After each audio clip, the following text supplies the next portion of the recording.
Real estate agents, do you want to move your business forward? Well, I'm here to help. Hey guys, Brittany with Brittany Hannon Real Estate. I'm a real estate agent, coach, and investor. And every Monday at 11:30 Pacific Standard Time, I'm here to bring you information that's going to help move your business forward. Whether you're a brand new beginner or an advanced top producer, I'm going to bring you key tips and tricks and strategies to move your business forward. This is your official invitation to join us live every Monday at 11:30 a.m. They're totally free. And if you want more information about coaching, check the link in my bio and I would love to help. Now let's jump into this week's workshop. Welcome. Today we're talking about wealthy wallets, maximizing your commission. So you guys know that I am a coach. I work with lots and lots of agents. Right now we have about 150 agents that we work with. And one of the things that we hear time and time again is people get into real estate. They spend tons of money on buying leads, on paying for printed materials, on buying their signs, on doing all of this kind of stuff, and they never get a sale. And they're just chasing all of this. And then as soon as they get one sale, they're paying down a little bit of debt, and then they're paying, building up that debt again, getting one sale, paying down a little bit. And then all of a sudden the IRS comes knocking at your door. You owe us $25,000. And they're like, and they get out of the industry. They get out of being a real estate agent. So what we want to do today is we want to fix that. We want to talk about how to avoid that. We don't want to get into the real estate roller coaster of rich, poor. We really want to maximize those commission dollars. We want to put them in the right spot from day one, from the get-go. We want to make sure that we're doing this the right way. So where we're going today, we're going to talk about the market of the moment. So we're going to go kind of big picture. We're going to talk about some of the things that everybody's talking about right now, and then we're going to talk about what you need to be focused on and where you should be pulling clients from, because we know that it's all about, we have to make money. We have to build our business. So that's the next step of where we're going to go. You have to make sure that you're constantly building your business, because if you are working for one commission check, even if that commission check is $50,000, you're going to be really sad once you realize how much of that goes away, goes to other people. Now, I will say one thing. Remember, we talk to agents about the cap. You want to get to the cap. It's KW. We have this cap. It's a great incentive to make money, because as soon as you get to that cap, all the rest of your commissions are 100% yours. These caps are amazing. But what we want you to understand is the cap is the first step. Your goal should not be to cap. Your goal should be to cap as soon as you can. So whether that's capping in the first 6 months, 3 months, first deal, 6 weeks, whatever it is, we want you to cap so that your commissions will actually make you money. Because by the time you cap, these are what the averages and the statistics tell us. By the time the average agent caps, the money that you're paying out, all of your money gets paid out on the front end. So by the time you cap, you're actually only bringing home between $25,000 and $40,000. That's not enough for most people to survive. We're all in California, certainly not enough for us to survive in California. So by the time you pay your business expenses, your taxes, your splits, all of that kind of thing, your cap really doesn't go very far. So what we want to do is race to that cap, and then we're really making that money. So we want to build our business. We have to focus on that. Then we're going to talk about payday. Woohoo! That's where we want to get to, our payday. What happens once we get a commission? Where does that money go? Then we're going to talk about winning, what's important now, and what to focus on, and then our bonus. So be sure to stay till the end. So we want to take kind of a big picture look at this real quick. And really, I love this quote. There are only two types of people when it comes to timing the market. People who cannot do it, and people who haven't yet realized that they can't do it. Bottom line, you can't time the market. Nobody can time the market. Warren Buffett, who is one of the greatest investors of our time, says you cannot time the market. If he cannot, guess what? You and me definitely can. Average buyer and seller definitely cannot time the market. That's a really important conversation to be having today with our buyers, specifically with our buyers, with our sellers as well, but specifically with our buyers, because what we're hearing so often is I'm going to wait until interest rates go down. Or even worse, I'm going to wait until housing prices go down. Interest rates are going to go down. We don't know when. At some point, we were told that they were going to go down probably by this time this year. And guess what? They haven't. Unfortunately, they've only gone up. So it is a little bit volatile. It depends on the macroeconomics and blah, blah, blah. We don't need to get into that right now because the bottom line is it doesn't matter. That part of it doesn't matter. Macroeconomics, microeconomics, none of that really matters. What matters is when is a good time for your client to buy or sell. So when they talk about, I'm going to wait for interest rates to go down, what does that mean for them? It just means that when interest rates drop, we talk about this all the time. When interest rates drop, buyers are going to flood the market. And what's going to happen to housing prices? That's right. They go up and up and up and up and up. So unfortunately for your clients who are saying, no, I'm going to wait until housing prices go down. Housing prices are the highest they've ever been. It's astronomical. This is crazy. I'm not buying. I'm waiting for them to go down. We hear this all the time. We hear this every day. And the sad reality for those people is that housing prices are not going down.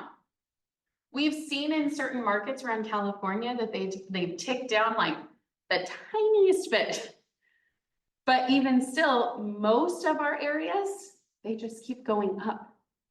And that's because even with the high interest rates, there's still such a low supply. And with a low supply and high demand, housing prices just go up. So the important conversation to have is you cannot time the market. Do not wait for interest rates to come down, because if you wait, buyers are just going to be flooding the market. Housing prices are going to go up. Don't wait for housing prices to go down because, period, it's not going to happen. The end. So we know that there will be a rebound. We just don't know when it's coming. And usually, by the time we see it, by the time we notice it, it's too late. So people try to get to like the bottom, and what actually happens is that they don't realize it's the bottom until they look back and it's already starting to go up, right? We can't wait for it to hit the bottom. Now here, just as a case study for me, and I tell lots of my clients the same thing. I purchased my place in July of 2023. Yeah, we're in 2024. It was last year. Interest rates were high. But the reality is, even though I'm in real estate and I know this and I'm a coach and I do all of these things, I don't know what my interest rate is. I actually have no idea. And the reason is because I don't care. I don't care about the interest rate. What I cared about was that monthly mortgage. What was the monthly amount that I could afford comfortably? Now we're in our home, and as long as we're planning to stay there for 3 to 5 years, we're going to make that up no problem. And for me, the way that I always buy houses is I like to buy them a little bit distressed, a little bit ugly, a little bit stinky, a little bit something that people don't like. So then I can redo it, force that appreciation, and now I don't even need to wait 3 to 5 years. I can sell whenever I want. But the average person is not like that, so don't go off of me. So I don't care about interest rates. I don't care about what they're going to be because I'm not trying to time the market.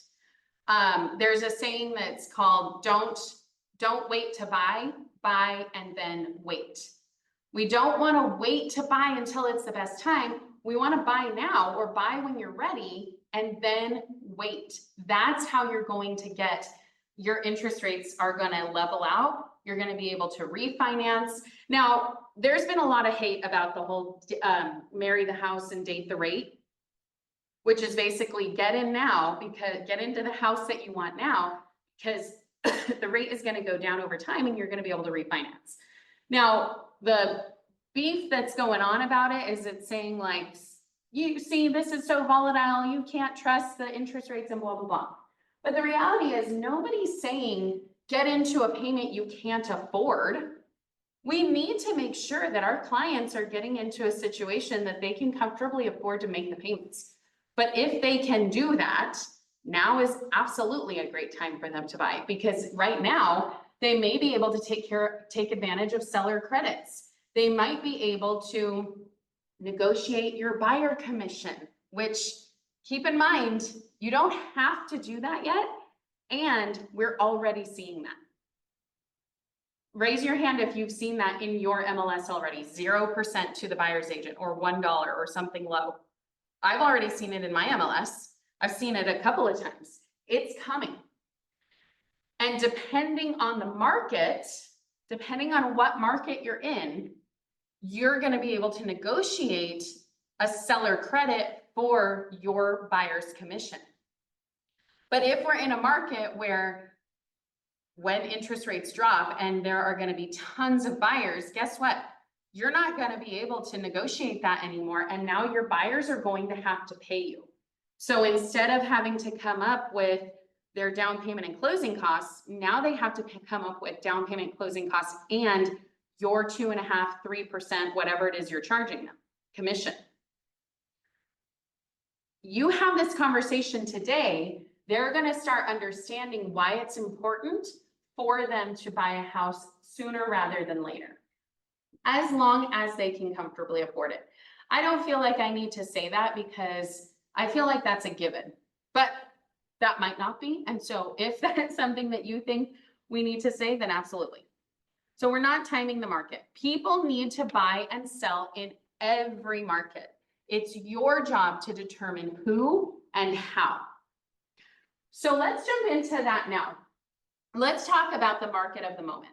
Hey guys, we're going to jump into the workshop in just a second, but if you're getting value out of this, be sure to hit the like and subscribe button so you get more videos just like this as soon as they come out. And remember, if you're interested in coaching, reach out to me at the link below. I'd love to talk more about your individual business and how I could help move your business forward. Now let's jump back into the workshop. Who is buying right now? So who's buying and selling, I should say. So the people who are at the best advantage to buy right now are investors and cash buyers. They don't have to worry about interest rates. These people are looking for deals, and now is their time to shine. This is the time where they may be able to get a deal. Now catch that, I said may be able to, not definitely going to be able to, may be able to. They might be able to get a deal. So they're looking for a deal. They don't have to worry about interest rates. Although, keep in mind that a lot of cash buyers utilize hard money loans. And hard money loans are actually higher interest rates, and they have a balloon payment due at some point. I mean, all hard money loans are different, so it's going to be case by case. However, in general, that's how it is. It's a higher interest rate, maybe 10, 12%, and there's a balloon payment due at a certain point. So the idea is that they're going to try and get in, remodel, do whatever they want to do, fix it, flip it, or hold on to it and refinance it. So depending on what your investors and cash buyers are trying to do, right now may be a great time for them to buy. Now, caveat to that, and I've been hearing a lot of this from some of our agents, is that they are starting to hear more investors coming to the market. There's a lot of cash out there because there's a lot of equity that people have that they're trying to reallocate and use for different resources. But what you're getting a lot of like new investors who are saying, I want a cash flow deal. 98% of the time, you're not gonna find an immediate cash flowing property in California. California, the beauty of California is the appreciation. So keep that in mind when you're talking to investors, because if they're a new investor, they don't get this. They're hearing all these investors talk about cash flow and cash flow positive and all of that. That's like middle America. That's not in Southern California. So we need to understand that and have that conversation with them. But let's talk about who else are people who are looking to buy and sell. Right sizers. So right sizers are sellers who are looking to right size. They're likely to have a lot of equity to use for their next move. So this is somebody who they're empty nesters and they're looking to downsize because they just have too big of a house. Or maybe they're getting into their golden years and they don't want to worry about such a big house, or they don't want to worry about stairs, or they don't want to worry about all the things that come with having this giant 2-story, 3-story house. They want to move and just get into something smaller. What about somebody who just had some babies? Maybe they own their condo, their 1 or 2 bedroom condo, and now they have kids and are looking to move up. Right sizers are a really, really good way for you to figure out who's looking to move. This kind of falls into like the 4 Ds, diamonds, diapers, death, and divorce. Have you heard that? So diamonds when people are getting married, diapers when people are having babies, death, obviously. Somebody dies and they need to sell the house, divorce. Oftentimes in a divorce, 2 people need to move. Now, I will say, the deeper you get into some of these niches, the more difficult the transactions become. So same kind of thing with an investor, is that when you're working with an investor, oftentimes you're working with an investor, you're working hard, you're finding deals for them, but they're not loyal to you. They're loyal to whoever brings them the deal. And so if you're not the one to bring them the deal, they're not going to work with you. On the flip side of that, right sizers are people who are dealing in these really niche markets like death and divorce specifically. You're dealing with really contentious sellers. Well, specifically with the case of divorce. Oftentimes you have somebody who's very motivated and somebody who's not. And so you have to learn the ins and outs before you jump into this type of model. Same thing with death. If you're going into probate, there's a lot to know about probate before you just jump in. So this might be some areas where you start thinking about, okay, maybe I need to educate myself more in this. Maybe I need to figure out where these people are. What are the blogs that I need to be reading, or what are the community groups that I need to join to look for people who just had babies, or look for people who just got married. So these are the things that we want to think about, because these are the people who need to buy and sell. And remember, that's your job, is to figure out who needs to buy and sell in this particular market. And then number 3 are distressed sales, helping a seller sell before they're forced to.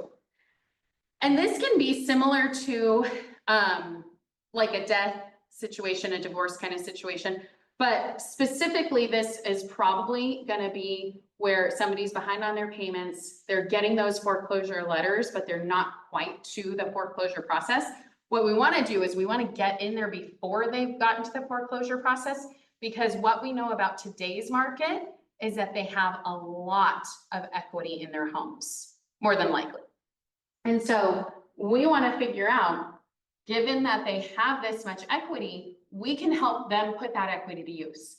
We can help them sell before they have to foreclose, and we can get them into their next place. Maybe they have to rent for a little while. Maybe they are able to buy something smaller, but we're able to help them move on before they have to do something that they might later regret. We don't want, when they are forced to sell, that's when you get into more of a contentious situation. So you want to make sure that you're coming at these people with a mentality of you're here to help and you're bringing them value, because you actually are. So you have to have that thought first before you come to them. Let's talk about building your business. So at Keller Williams, we talk about 6 core competencies, and this is absolutely right. And I want to get back to the basics and talk about what is your job.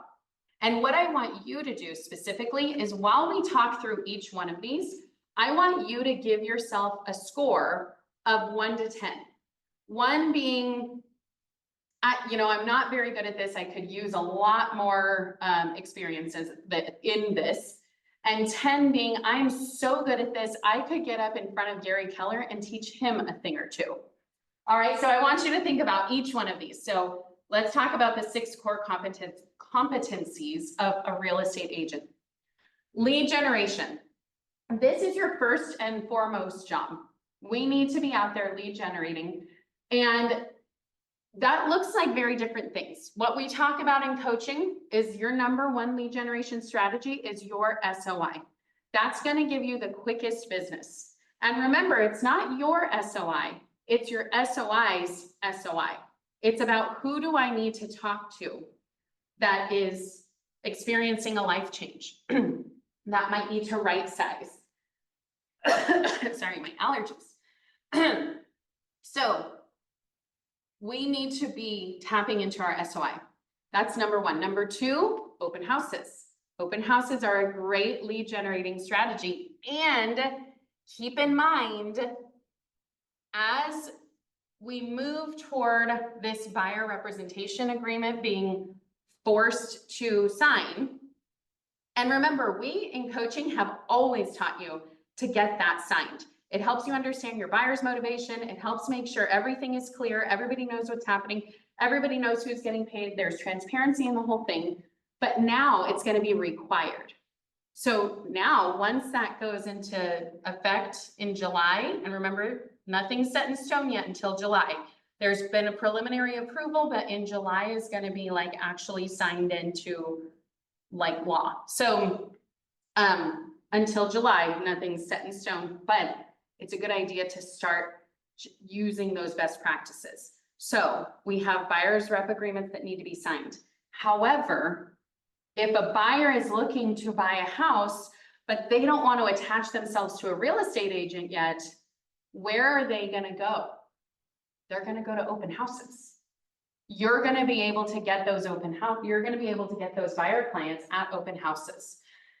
And then the third way is one way that you decide what works for you. Social media, community groups, being the soccer mom, doing like volunteering at your church, volunteering at a pet shelter. Where are you going to be?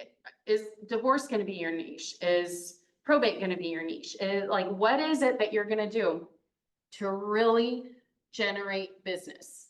And I want to know where you stand in this. So put in the chat, I want to see where you guys are saying for lead generation. Are you a 1? Are you a 10? Are you somewhere in between? And don't use 7 because we know that 7 is like on the fence. So put in the chat, I want to see where you guys are, where you feel like you are with lead generation.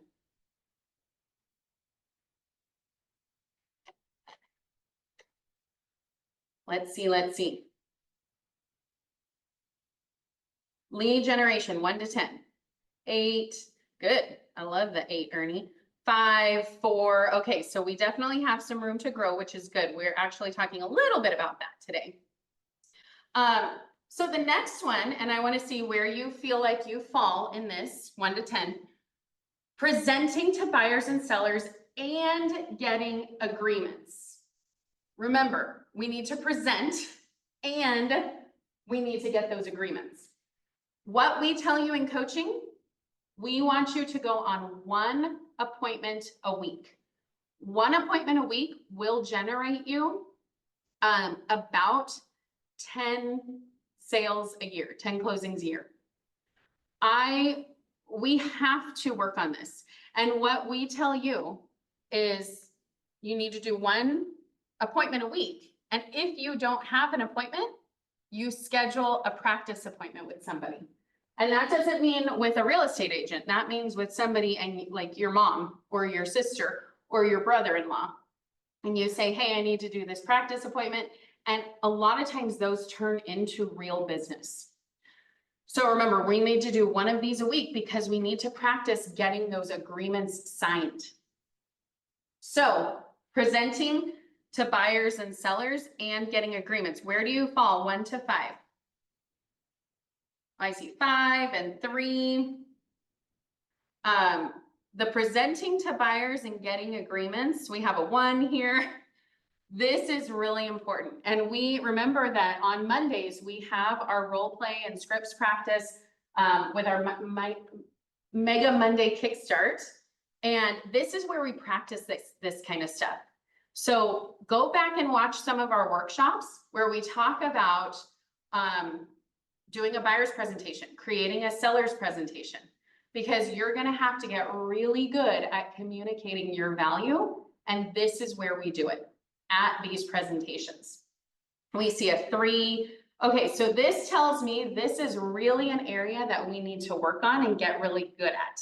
So this tells me that we need to make sure that our buyer presentation and our seller's presentation are ready to go. And then we need to practice them. Because what we don't want is to get into a real life situation and say, I have to meet with a buyer today and I don't know what to say. We need to be practicing. 2, I see that. Okay, good. Thank you guys for humoring me. All right, showing buyers and marketing sellers. So market sellers properties. So where do you guys stand on this? 1 to 10. I know that we have, oh, good, Ernie, I'm focusing on getting the appointment during lead gen. That's absolutely what you should be doing. Showing buyers and marketing sellers. This is a tiny little piece of our business that we tend to think before we get into real estate. We tend to think that this is what real estate is. We show all these big fancy houses. We market our properties on social media. We say, come see my listing, and that's it. And the reality is that much, much more of our job is lead generating. Much more. In fact, 80% of our job should be lead generating. And so often we give it 10, 20, maybe 25% of our time if we're lucky. That is the opposite. We need to be scheduling time to show buyers and market sellers, and the rest of that time we need to be lead generating. And part of the lead generating is presenting to buyers and sellers and getting agreements. So for showing buyers and marketing sellers, I want to see 1 to 10. What do you guys think? Put it in the chat. Where do you feel like you are? Showing buyers and marketing sellers. A 5, good. 3. And I think a lot of us probably would skew a little bit higher on this just because when we first get into real estate, this is what we think is the most important. And so this is what we focus on, or this is what we know we're good at. We like to see houses. We like to do this kind of stuff. So we feel pretty confident in this. But the marketing to sellers piece is, I think, where people say, oh, I'm not as great at that. So good, we have a couple there. Remember, I want you guys to, a 3, okay. I want you guys to be focused on where do you see in your business we need to improve. That's what this is all about. Writing and negotiating contracts. Tell me 1 to 10 where you think you are in the chat. Writing and negotiating contracts. The beauty of the writing the contracts is that this is a learned thing. You don't have to be amazing at it on day 1. I mean, none of these things do you have to be amazing at day 1. We learn these things. Good. 5, I like to see that. But writing the contracts should be something that we're practicing over and over. You should be writing contracts for, practice contracts for a house that popped up down the street, a house that you really love. You go and look at $5 million houses and you say, wow, it's so cool. Write up a sample contract for that. Now the negotiation is where that's more of an art than a science. And so the negotiating is where we also need to practice, because we need to practice saying, okay, seller or listing agent, my client has these needs. I want to know what your client's needs are. So if we can, and then your job is to find that win-win. And the listing agent's job is to find that win-win too. So writing and negotiating contracts are both very important. So we have an 8 here. Love that. We have a 4. I think that the negotiation part gets a little bit sidestepped because we don't think that there is an importance there. But I was just talking to an agent earlier today, and she was telling me that she was talking to a listing agent. She has clients who want to put an offer on a house, but they need to put a low offer in because they like it, but they're not quite approved for the higher amount. And so she's talking to the listing agent, and the listing agent says, we have one offer. It's not that great. Just submit. I encourage you to submit. And I was saying, well, what that tells me is that the offer that they got probably is asking for a lot in credits. So it's probably not that great. But also it might be that this agent is just trying to get your offer in to be able to go back to their clients and say, we have two offers, and then they can go back to the original offer and say, we have another offer on the table. It's a strong offer, even if it's nothing they would accept. So keep in mind, there's a lot of negotiation tactics when you come into this. So we have to figure out how to do this well. And we have to figure out the psychology of what each party is thinking and what the motivation for each party is. And we have to get down to the bottom of that. Coordinating contract to close. How do we feel about this? 1 to 10. Now this one, I think probably more people feel a little bit unsure about it at first. And once people actually do it, they realize, oh, this is a little bit easier than I thought. Because as soon as you get under contract, you have your TC who is working behind the scenes like a crazy person for you, getting all those contracts signed that you need, getting everything done to make sure that you are getting to close. You have your escrow, your title, your lender. You have so many people on your team, and it can get overwhelming. But once you do it a couple times, you start to say, oh, I get it now. This makes sense.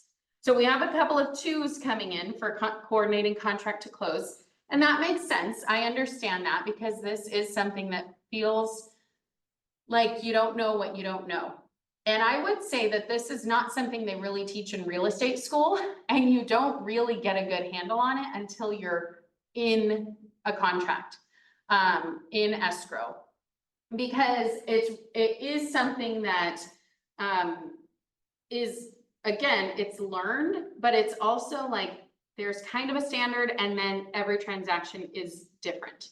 So coordinating that contract to close, while it's not scary, it is something that once you get in, you learn exponentially more. I can explain to you, and in fact, we do have a contract to close workshop coming up in a couple of weeks where we're going to walk through the whole contract to close and show you the whole process. And still, you're not going to be great at it until you do a couple of transactions. So I'm seeing a 6 in here. Okay, good, Ernie, I love that. Correction. You've done some, Ernie, you've done some contracts, and like coordinating the contract to close. So would you say that that's right? That once you get in, you learn so much more? Yeah, I mean, it kind of comes to life for you. Yeah, and then there's also the for some reason I'm the coordinator muted here. Okay, I can't hear anything. You can't hear me? Well, put it in the chat. I don't know how to fix that. It's something with my computer, I'm sure. So coordinating the contract to close is something that you will get better at as you go. And then number 6, manage your money. So what I love about this is definitely something that a lot of people don't do because they say, well, I have no money. So how am I supposed to manage it? I have no income coming in. So how am I supposed to manage this? So I want to hear from you 1 to 10. How do you feel about managing your money? And keep in mind that managing your money also means managing your expenses. You still have expenses today. You have fees that are coming out that you're paying every month. You have your phone bill, your computers, your mileage, all of that kind of stuff are things that you need to manage even before you get any kind of an income. Oh, good. I love this. We have 8. So what we want to focus on today, we're going to focus on this managing our commission checks. So 8. Oh, and then Ernie, the coordinator, your TC, makes a big deal, but the steps to close, you still need to know. Absolutely true. You still do need to know this. And you definitely don't, we talk through it and you learn so much more by the doing. So don't be afraid of the process. Get in there and you'll learn as you go, and come to stuff like this where we help you along the way. All right. So, and we have a 6 here. Okay, so managing your money, it sounds like everybody skews a little bit higher on this end, which I love to hear that, because that is one of the reasons a lot of agents fall off the track and get out of the business, is because they don't realize how much money it takes to start up, and they don't realize how long it takes before you make your first commission checks. And so you have to manage your money well so that you can stay in this for the long haul. And the other thing is, people just start really making they start having really bad habits from day one. So I don't want that for you. I want to make sure that you guys have good habits starting off strong. All right. So let's talk about, so we talked about lead generation. I want to talk about lead generation real quick, because that is number one. That's our number one job, is lead generation. So we already talked about the top 3 lead generation sources: your SOI, open houses, and then one other thing that you choose. And we do tell you that you want to focus. You don't want to say, oh, I'm going to do my SOI, open houses, farm my neighborhood, do social media, do, volunteer at all these organizations, do all this. You're spreading yourself too thin. As you grow and as you have more money to do these things, you absolutely can dip into a few of these other things. And we want to make sure that you're always going back to take a look and see, number one, what is working? What's working for you? Are direct mail postcards working for you? Is farming working for you? Now, what you'll notice is, over time, all of these things will work for you, but they're going to take a long time. And so what you want to do is, you want to say, is this working for me right now today? And if it's not, maybe we need to adjust some things. Maybe we need to move even further, faster ahead of it. Like if you're saying, I'm doing open houses and I'm just not getting the kind of traction that I want, well, maybe we need to do more open houses. Maybe it's not that you should stop doing open houses, but maybe it's that you need to do as many as you possibly can. Maybe it's that you're saying, well, I'm doing direct mail once a quarter, and the reality is you have to do it way more often than that. But if you say, you know what, I can't afford to do it more often than that, what is probably your best bet is to just stop that completely. You don't want to keep paying into something that's not working. And there are some things that are proven only work once you're able to be super consistent with it and do it time and time and time again. We always tell you, don't spend money until you make money. And that's exactly for this reason. We don't want you to start spending money, run out of money, and then you're not able to continue with the things that may be working for you if you just keep pushing it a little bit further, but you don't have any money to do that. So you have to go through and you have to judge everything you're doing to say, what is working? And 90% of the time, I will tell you what's working is probably going to be your SOI. We track to see when people in our coaching program are closing deals, and when they enter into contract, we figure out, we ask them, how did you get this deal? And most of the time it's SOI or referral. So you have to know that what's working are SOIs. Another thing that is working right now are open houses. And I don't mean to kick a dead horse, but open houses are definitely working. And I actually just talked to Val, who is one of our growth agents, was Rookie of the Year in my office. And she was telling me, she was like, open houses are good, but man, I feel like they're a lot of work, and is it even worth it for me? And I was like, hold on, how many closings have you gotten from open houses at this point? And she said 2. And I said, how many closings have you done total? And she said 5 or 6. I was like, okay, so 2/3 of your closings have been open houses, absolutely you're doing something right. You need to keep doing them. And the good thing is that we're going to have Val in here in a couple of weeks, I think in 2 weeks, to talk about open houses with us. What is she doing that's working? Because she is closing deals from open houses, and I want you guys to hear about best practices. So what's working? SOI open houses. We need to figure out what's not working. What is not working for you? Are you pouring tons of time, energy, and effort to social media and you're not getting any engagement? Maybe that's not working for you. Maybe cut it off and don't worry about it. It's definitely something that you have to evaluate. And that's why I say all of these things we need to evaluate. Talk to your SOI and figure out what questions they have.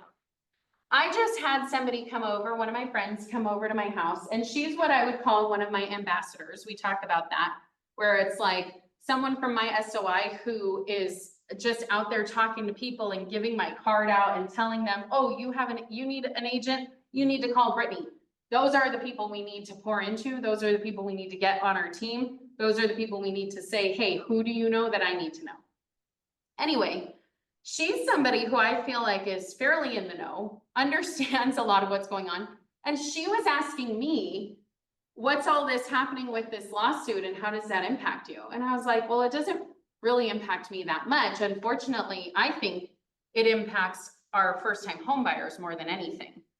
And she was like, well, I don't have any idea why that would be. And I had to explain to her this whole thing. And I was like, I figure we've been talking about this so much that nobody has any questions anymore. It's really just misinformation.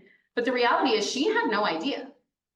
So what that tells me is I probably need to do a better job explaining to my people, my SOI, what this means for them. Because if I have a large portion of my SOI who are first-time home buyers, this is going to impact them and they need to know what's coming. If I have a large portion who are going to be sellers, they also need to know what this means for them and what's going to be coming and helping them to understand what they can be on the lookout for, things like that. So talk to your SOI because they're going to probably have questions that you didn't even realize they had.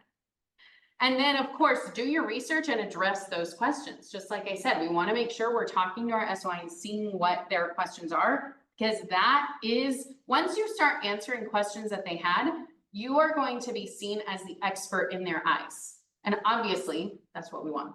We want to be seen as the expert. All right, so talking again about going back to focusing on our business, eliminate unnecessary expenses and debt. So don't spend money until you make money. If you haven't gotten this book, Shift by Gary Keller, this is a really good book and a really good time to use this book. Now, I will say this book is for people who are currently in business. So if you're just starting your business, this is still a really good book to talk about before you experience some of these pitfalls. Read this book and figure out where you should start. So we need to go through and ask questions of each line item, meaning all of our advertising, all of our marketing, all of our meals, all of our business expenses. We have to ask these questions of them. Does this bring me 3 to 4 times the investment? Now, if you're talking about, we can just say, let's talk about postcards. If you're sending out postcards and you're not getting any response for them, is that bringing you 3 to 4 times the investment? No. But if you spend $250 on postcards and then you get a seller lead, now that you're starting to talk about it's bringing you in that investment. If that seller ends up closing and you make $25,000 off of it and you spent $250, yeah, that's a good investment. Now, when we think about these kind of investments, we have to think about this over time. So we always say, if you're going to start investing in something, if you're going to start doing something, you have to give it at least 6 months of a strong effort. You have to do at least 6 months, because if you don't do 6 months, that's not enough time to be able to see if this worked or not. We need to say, is it necessary? So sure, you have an Audible thing, an Audible subscription. Is it necessary? Is this something that is going to bring you value? And maybe you say, yeah, it is. It's necessary and I'm going to hold on to it. Okay, great. We just need to ask these questions of our line items. And then if we've answered all of these, we want to say, how can I get this expense to zero? And what that would look like is like, how do we get it to net zero? So we can say, well, if we're spending X and we're getting X times 4, that's going to be a net zero. We're covering the costs of it. But if we're saying, well, we're spending $250 on these postcards and we're not getting anything, well, we can eliminate them and we're probably going to be fine. Our business is probably going to be fine. So that will take that expense to zero. So we have to go through all of our expenses and all of our debt. And I would also argue that when you're starting up your business, you should be doing this with your personal finances too. You should ask all these questions to your personal finances, because when you're starting up your business, you have to be sure that you have the reserves to cover all of your expenses for at least 6 months. Now, we want to get you in production sooner than that, but especially in a shifting market. And let's be real, we've been in a shifting market for a while now. So hopefully we're coming out of it, but this is still the reality of what we're dealing with. And so we have to understand what it is to work in this environment and to be able to thrive in this environment. All right, so let's talk about what happens on payday once we get that commission check. So where do your commission dollars go? This is a sad reality.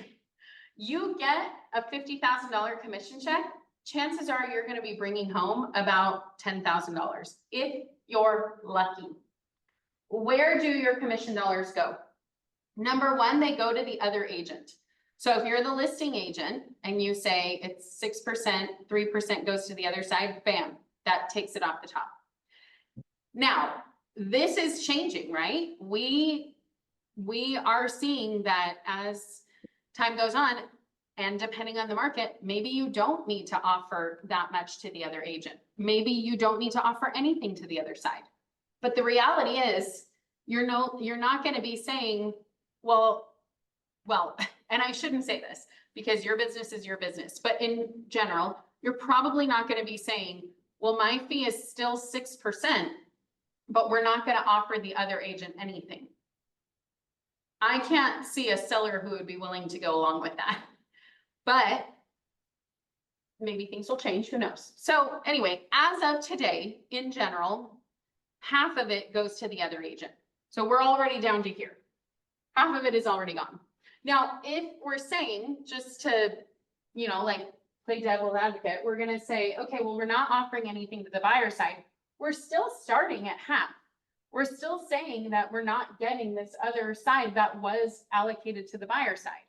So we still are only getting this much. And if we're the buyer's agent, we're only starting off with this much. Okay. So we're starting off with whatever it is, 2.5% to 3%.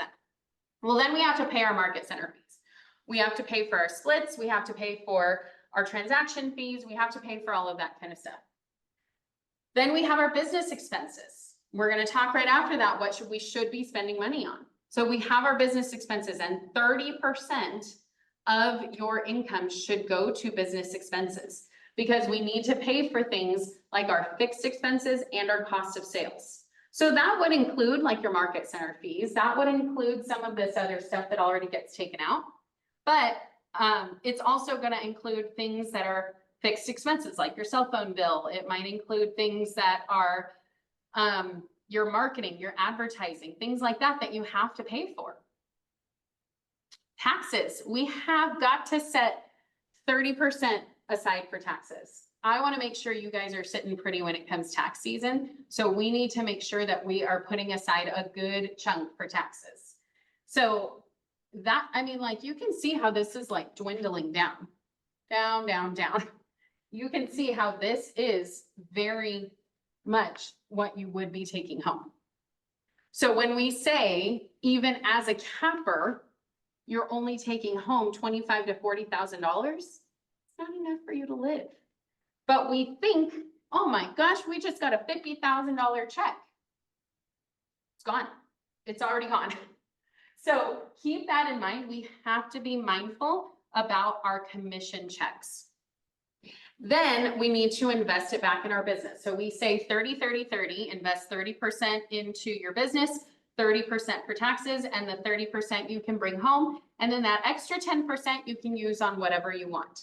Now, I will say that you also have to calculate in your splits for your market center, which is why the cap should not be our goal. Our goal should be to cap as soon as possible so that you're able to collect this money and disperse it into other areas of your business. So what do we need to spend this money on? We have to spend it on marketing. We can't stop marketing. Now, marketing and prospecting, remember, are two different things. Prospecting is where we're going out and finding the business. Marketing is where we're telling people. It's kind of that brand awareness, telling people who we are, soliciting business, putting call to actions in, all that kind of stuff. So we have to continue pouring money into marketing. And we have to make sure that we're doing it in a way that's going to be something that is making you more money, and that we can do the same thing and actually have it be an investment for us. The next thing is education. If you're in coaching, you know that you're giving back a percentage until you cap for your education. You're paying for it. You don't pay until, we don't get paid until you get paid. And so you're paying for it as you go. But there are a lot of other things that you need to pay for while you are, like, before you get your commission checks. So these are all things that we need to put back in our business. Our systems, maybe, you know, you are already paying for command. So our fees and all of that kind of stuff, that is all what you're paying for. So that is included in your 30%. And then of course, people, we need to make sure that we're pouring into our SOI. And if we don't have any money left for that, we need to make sure we are pouring our time into that. We have to make sure that we're pouring our time, energy, effort, and money into our people, into the people who are going to bring us business. All right, and then the steps to financial freedom. We went over this a couple of weeks ago, so I'm going to speed through this because we're getting pretty close. So we want to do the 30, 30, 30. Every single time a dollar comes in, it's 30, 30, 30. 30% to our business, 30% to taxes, 30% to personal. We have to make sure that we have proper coverage. Real estate agents don't get typical health insurance. And so we have to make sure that we are covered, because if something happens, if something happens to us, our income goes out the window. You have to make sure you're properly covered, or that's going to lead to disaster. Pay off all your consumer debt and don't carry a balance again. Make sure that you're paying off consumer debt, because that is what's going to drown you with an inconsistent income. Make sure you have savings. 6 months to a year is what you should be aiming for. And make sure you're doing smaller incremental goals. If you don't have anything saved right now, then your first goal should be $5,000. Your next goal should be $15,000 and then $30,000. But you need to work up to your savings being fully jam-packed. Then we want to save for investments, and we want to invest in real estate. And we've talked about this with our financial planning. You're in real estate. You should be investing in real estate. So we need to make sure that we're headed there eventually. But if you're just starting, these 6 steps are really important. Make sure that you have the baseline of that 30, 30, 30. So as soon as you get your commission check, you know where that's going. All right, so let's talk about what is important now. Manage your expenses. Make your money work for you. We've talked about learning the game of money. You have to learn the game. If you're playing a game where you don't, or learn the rules of money. If you're playing a game where you don't know the rules, you're going to lose every time, because you're just guessing at what you should do. You have to know the rules of this game of money. So make sure that you're making your money work for you. Keep working. Work while others are not. Do open houses. Learn new things that will make you more confident. So especially right now, you want to get really good at open houses, because come July, there are going to be some things shifting, especially I think with open houses. So make sure that you're doing those now and trying to get as much experience as you can doing open houses. And then know the market. Educate yourself and understand the market and be the expert for your clients. So understand what's going to make people move, what's going to make people sell, what's going to make people buy, and communicate that to them. Help them understand that, because that is where you're going to set yourself apart from the rest. You're going to know who is needing to buy and sell, and how can you fill that need. And then finally, bonuses, my favorite resources.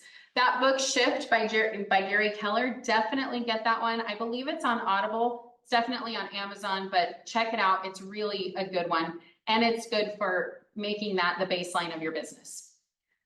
Keeping Current Matters, I always tell people about this resource. It's for agents and it's to help you with your clients, but it really like stays up to date in the news and what's going on in interest rates, on how to talk to your clients. I follow them on Instagram and they just give out really good content all the time. The Morning Brew, this is just a silly like headline newspaper thing that I read in the mornings. And then Millionaire Real Estate Agent Podcast. This is a really great podcast. It's a little bit newer, although I think they have like 15 episodes at this point. But they bring in top producers and they talk to them about what are they doing, and they really open the playbook to see what are they doing and what's working right now. So I highly recommend that one. Next week, Contracts with Lori. This is a really good time to get in and get to know your contracts.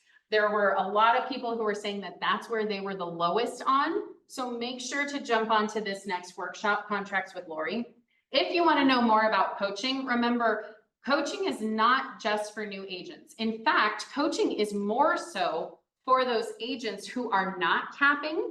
They have 1 to 2 transactions, 3 transactions. They just can't get to being, continuing to be closing deals and in production. So make sure if that's you, if you feel like you want that consistency, that you're coming and talking to me, because we have done lots and lots of changes recently in our coaching program that is specifically for you. All right.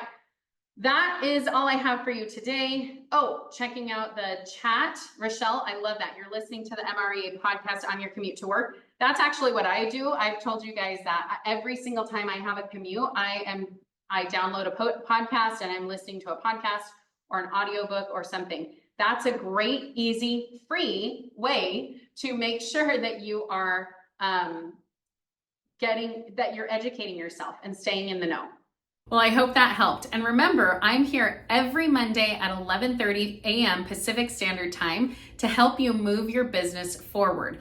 Join me in the weekly workshops where you can come live and get your questions answered in real time. I would love to see you there. Register at the link below. And remember, if you have questions about coaching or want to dive in, or even just want to have a call to me to see how you can grow your business, schedule a call with me in the link below. I'd love to help. In the meantime, if you're getting value out of this, be sure to like and subscribe. Thanks for staying for the whole thing. Check out the other videos that we have that are sure to move your business forward. Thanks, and we'll see you next time.